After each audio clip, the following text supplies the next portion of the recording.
एक मर्तबा का जिक्र है कि अब्दुल्लाह नामी एक अक्लमंद मुसाफिर था जो हजरत मोहम्मद के दौर में रहता था।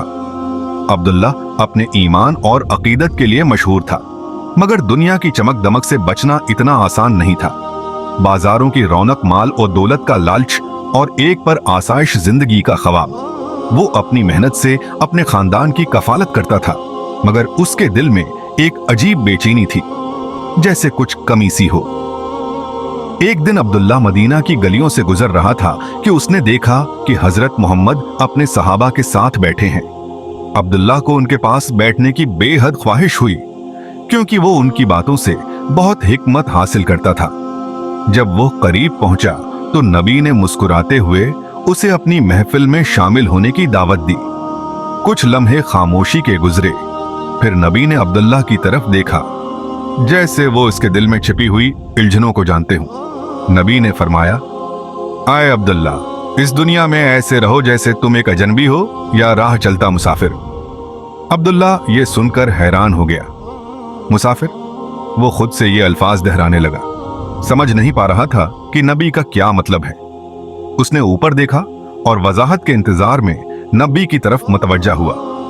नबी ने अब्दुल्ला की उलझन को भांपते हुए बड़े नर्म लहजे में समझाना शुरू किया। जरा तसव्वुर करो अब्दुल्ला कि तुम एक तवील सफर पर हो। तुम गर्म रेगिस्तानों, ऊंचे पहाड़ों और घने जंगलों से गुजर रहे हो, हमेशा अपने मकसद की तरफ बढ़ते हुए। रास्ते में एक दरख्त नजर आता है जिसकी छांव में आराम मिलता है। सूरज सख्त है और तुम थके हुए हो। तुम वहां रख कर कुछ देर आराम करते हो, लेकिन तुम जानते हो कि ये तुम्हारा असल घर नहीं है। ये दरख्त तुम्हारा ठिकाना नहीं है, यहां हमेशा के लिए नहीं ठहरा जा सकता। कुछ वक्त के बाद तुम्हें उठना पड़ता है, अपने सामान को समेटना पड़ता है और अपने सफर को जारी रखना पड़ता है। अब्दुल्ला बड़ी तवज्जो से सुनता रहा और उसके दिल में नबी के अल्फाज की गहराई उतरने लगी। ये दुनिया है और ये दुनिया है भी उसी दरख्त की तरह है।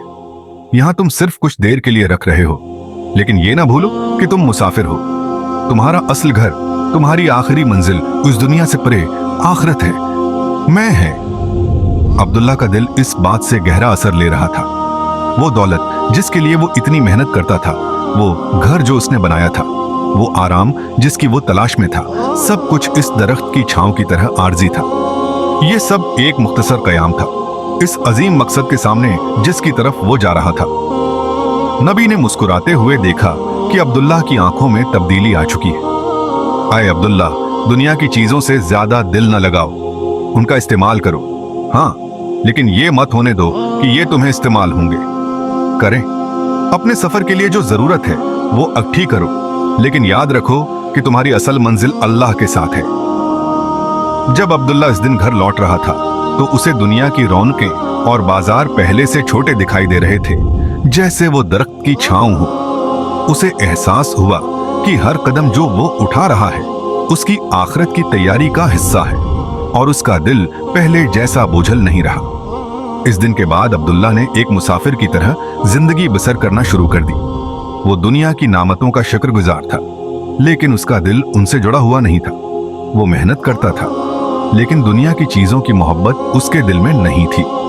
उसने हमेशा अपनी आखिरी मंजिल अल्लाह से मुलाकात की तैयारी पर तवज्जो रखी। यूं अब्दुल्ला ने अपनी जिंदगी एक मुसाफिर की तरह गुजारी, दुनिया की फानी चीजों में मुब्तला हुए बगैर, हमेशा इस सफर पर गामजिन जिसकी आखिरी मंजिल जन्नत और अल्लाह की रिजा थी।